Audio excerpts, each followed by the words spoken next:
Voici une dictée à destination des troisièmes dans le cadre de la série Portraits de personnages de romans du XIXe siècle. Il s'agit ici du portrait de Julien Sorel, personnage principal du roman Le Rouge et le Noir de Stendhal. Je rappelle comment se déroule une dictée au brevet. D'abord, on te lit le texte, c'est l'occasion de le découvrir, de le comprendre.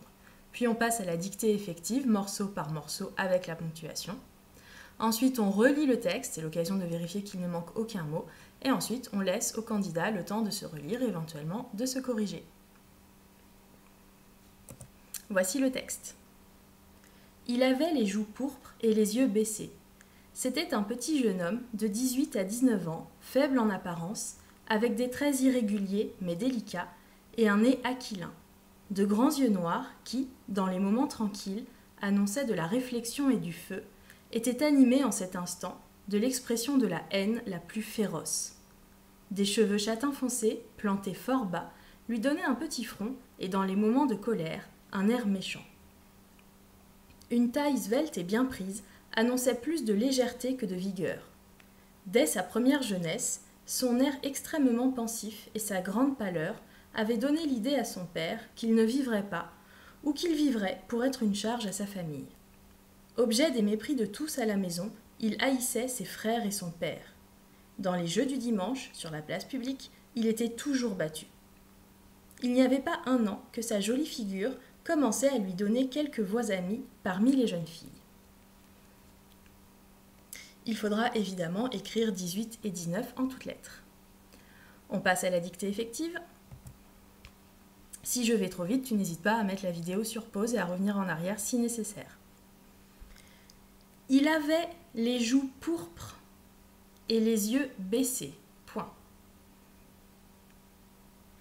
Il avait les joues pourpres et les yeux baissés. Point. C'était un petit jeune homme. C'était un petit jeune homme de 18 à 19 ans, virgule. C'était un petit jeune homme de 18 à 19 ans, virgule, faible en apparence, virgule, avec des traits irréguliers, virgule, mais délicats, virgule. Faible en apparence, virgule, avec des traits irréguliers, virgule, mais délicats, virgule, et un nez aquilin, point. Et un nez aquilin, point. De grands yeux noirs, virgule, qui, virgule, dans les moments tranquilles, virgule, de grands yeux noirs, virgule, qui, virgule, dans les moments tranquilles, virgule, annonçait de la réflexion et du feu, virgule, de grands yeux noirs, virgule, qui, virgule, dans les moments tranquilles, virgule, annonçait de la réflexion et du feu, virgule, était animé en cet instant,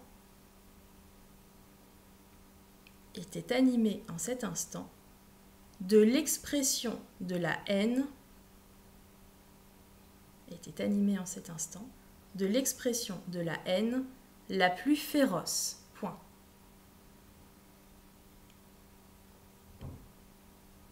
De l'expression de la haine la plus féroce. Point.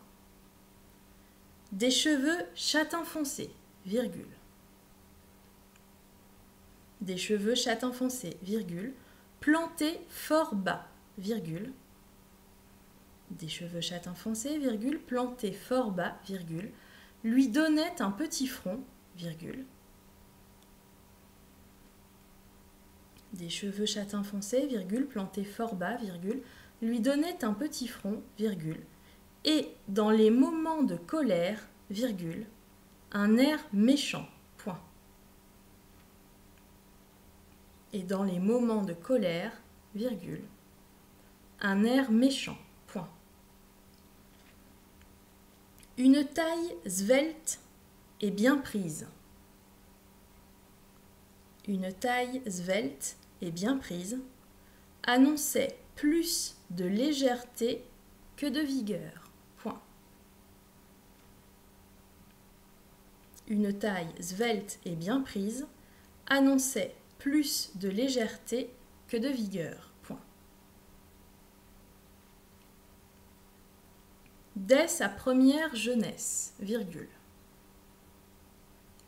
Dès sa première jeunesse, virgule, son air extrêmement pensif,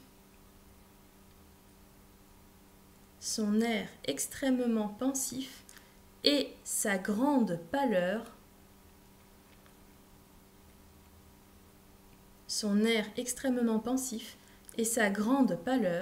avaient donné l'idée à son père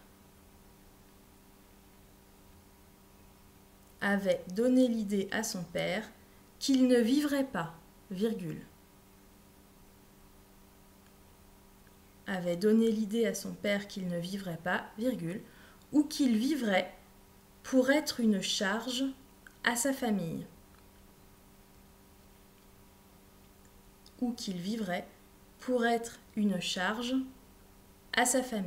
Point. Objet des mépris de tous à la maison, virgule. Objet des mépris de tous à la maison, virgule, il haïssait ses frères et son père, point virgule. Objet des mépris de tous à la maison, virgule, il haïssait ses frères et son père, point virgule.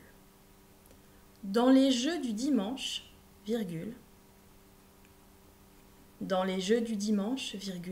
sur la place publique, virgule, il était toujours battu, point. Dans les jeux du dimanche, virgule, sur la place publique, virgule, il était toujours battu, point.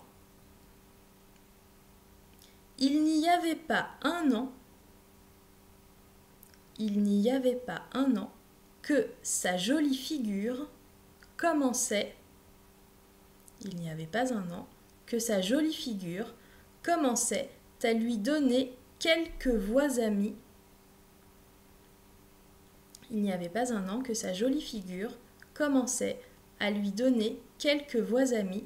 Parmi les jeunes filles. Point final. Que sa jolie figure commençait à lui donner quelques voix amies parmi les jeunes filles. Point final. On va passer à la relecture. Donc c'est l'occasion de vérifier qu'il ne te manque aucun mot. Il avait les joues pourpres et les yeux baissés. C'était un petit jeune homme de 18 à 19 ans, faible en apparence, avec des traits irréguliers mais délicats et un nez aquilin. De grands yeux noirs qui, dans les moments tranquilles, annonçaient de la réflexion et du feu, étaient animés en cet instant de l'expression de la haine la plus féroce. Des cheveux châtain foncé, plantés fort bas, lui donnaient un petit front, et dans les moments de colère, un air méchant. Une taille svelte et bien prise annonçait plus de légèreté que de vigueur. Dès sa première jeunesse, son air extrêmement pensif et sa grande pâleur avaient donné l'idée à son père qu'il ne vivrait pas ou qu'il vivrait pour être une charge à sa famille. Objet des mépris de tous à la maison, il haïssait ses frères et son père. Dans les jeux du dimanche, sur la place publique, il était toujours battu. Il n'y avait pas un an que sa jolie figure commençait à lui donner quelques voix amies parmi les jeunes filles. Donc maintenant, tu vas pouvoir te relire et pour ce faire, n'hésite pas à mettre la vidéo sur pause et à bien prendre ton temps, à être bien vigilant. Attention, la correction va apparaître. Donc d'abord, groupes nominaux et pronoms. Pas de grosses difficultés. On fait attention à accorder pourpre, qui est un adjectif, avec le nom qu'il qualifie, joue, donc au féminin pluriel. Les yeux baissés. Baissés, attention, est un participe passé qui fonctionne comme adjectif, donc on l'accorde avec les yeux masculin pluriel. Petit jeune homme, pas de problème. Pour 18 et 19 ans, on n'oublie pas les traits d'union. Avec des traits irréguliers et délicats, accord au masculin pluriel. Un nez aquilin. Aquilin, ça vient du latin aquila, qui veut dire l'aigle, donc qui veut dire en forme de bec d'oiseau de proie. De grands yeux noirs, accord au masculin pluriel. Les moments tranquilles, à nouveau, accord au masculin pluriel. En cet instant, on fait attention à cet, donc c'est un déterminant démonstratif masculin singulier, puisqu'il fonctionne avec instant. Des cheveux châtain foncé. Attention, c'est la seule éventuelle difficulté. Comme c'est un adjectif de couleur composé de 2 mots, il est invariable. Donc on ne met pas de S à châtain ni à foncé. Par contre, planté, qui lui n'est pas un adjectif de couleur en plusieurs morceaux, du coup s'accorde bien avec cheveux au masculin pluriel.